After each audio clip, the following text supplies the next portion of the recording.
সূরা সাবা আয়াত নম্বর 28 অধ্যায় 34 এই আয়াতে কোরআন বলতেছে, আমি আল্লাহ মুহাম্মদ সাল্লাল্লাহু আলাইহি সাল্লামকে পাঠিয়েছি সারা পৃথিবীর নবী হিসাবে, সুসংবাদদাতা এবং পাপ থেকে সতর্ককারী হিসাবে। অধিকাংশ লোক তা জানে না। সূরা সাবা, আমি মুহাম্মদ সাল্লাল্লাহু আলাইহি সাল্লামকে পাঠিয়েছি সারা পৃথিবীর নবী হিসাবে, সুসংবাদদাতা এবং পাপ থেকে সতর্ককারী হিসাবে। অধিকাংশ লোক তা জানে না। আমার প্রশ্ন, অধিকাংশ লোক তা জানে না বলতে কোরআন আমাদেরকে কি বলতেছে? আর দ্বিতীয় প্রশ্ন, মুহাম্মদ সাল্লাল্লাহু ঈদুল মিলাদুন নবী আমাদের দেশে দেখা যায় ঢাকা শহরে রাস্তাতে ঈদুল মিলাদুন নবী মিছিল বা সবাই হাতে হাতে উদযাপন করতেছে। এই ব্যাপারে মক্কা শরীফে কি ঈদুল মিলাদুন নবী পালন করা হয় কিনা, এই ব্যাপারে মুহাম্মদ সাল্লাল্লাহু আলাইহি সাল্লাম, আমাদের প্রিয় নবী মুহাম্মদ সাল্লাল্লাহু আলাইহি সাল্লাম কি বলতেছেন? আল্লাহ তাআলা তার রাসূলকে সুসংবাদদাতা, ভয় প্রদর্শনকারী হিসেবে সবার জন্যই পাঠিয়েছেন। আর অধিকাংশ মানুষ জানে না। তো অধিকাংশ মানুষ যে জানে না, এর অর্থটা কি তিনি জানতে চাচ্ছেন। আসলে কোরআন আল কারীম এবং রাসূলুল্লাহ সাল্লাল্লাহু আলাইহি ওয়াসাল্লামের পবিত্র কথা, একে বলে হাদিস বা সুন্নাহ, এটাকে আরবিতে বলে নস আর ইংরেজিতে বলে টেক্সট। তো এর 4 প্রকার অর্থ হয়: ইবারাতুন নস, ইশারাতুন নস, ইক্তিদাউন নস, দালালাতুন নস। এগুলা এই অল্প সময় বিস্তারিত বলাটা মুশকিল, এগুলাই আলেম ওলামাদের কাজ।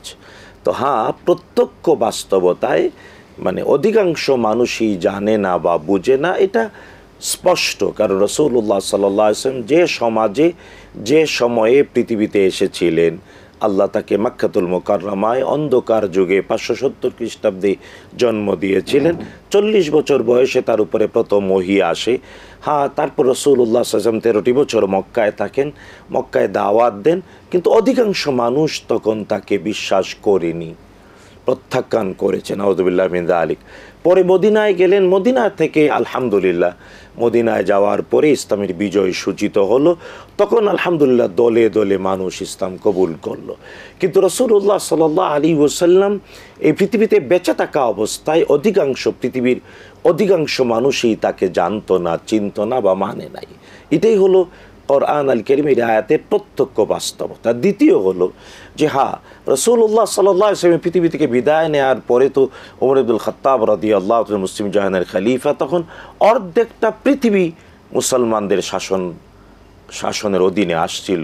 তার মানে প্রায় অর্ধেক পৃথিবীর সবাই মুসলমান, অধিকাংশরাই মুসলমান হয়েছিল।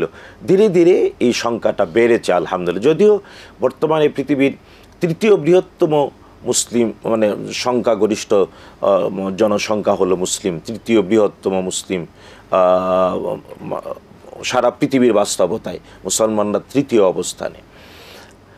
কিন্তু জানা উচিত যে এখনও আসলে পৃথিবীর অধিকাংশ মানুষের কাছে কি আমরা মুহাম্মাদুর রাসূলুল্লাহ সাল্লাল্লাহু আলাইহি ওয়াসাল্লামের পরিচয়, তিনি যে আমাদের সবার জন্য রাহমাত, তিনি কেবল মুসলমানদের জন্য নন, তিনি কেবল আরবদের জন্য নন, এই কথাগুলিকে আমরা পৌঁছাতে পেরেছি? এটা আমাদেরও একটা দায়।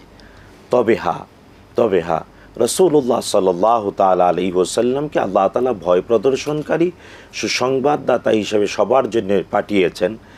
এটা অনুধাবন করা, এটাকে মেনে নেওয়া, তার মানে ঈমানদার হওয়া। তো আসলে সত্যি ঈমানের মাপকাঠিতে পৃথিবীর অধিকাংশ মানুষ কি আজ মুমিন? বাস্তবতা বলবেন না অনেকে। সুতরাং আমরা যারা নিজেরা ঈমানের দাবিও করছি, আমরাও আমাদের ঈমানকে ঝালাই করে নেওয়া উচিত।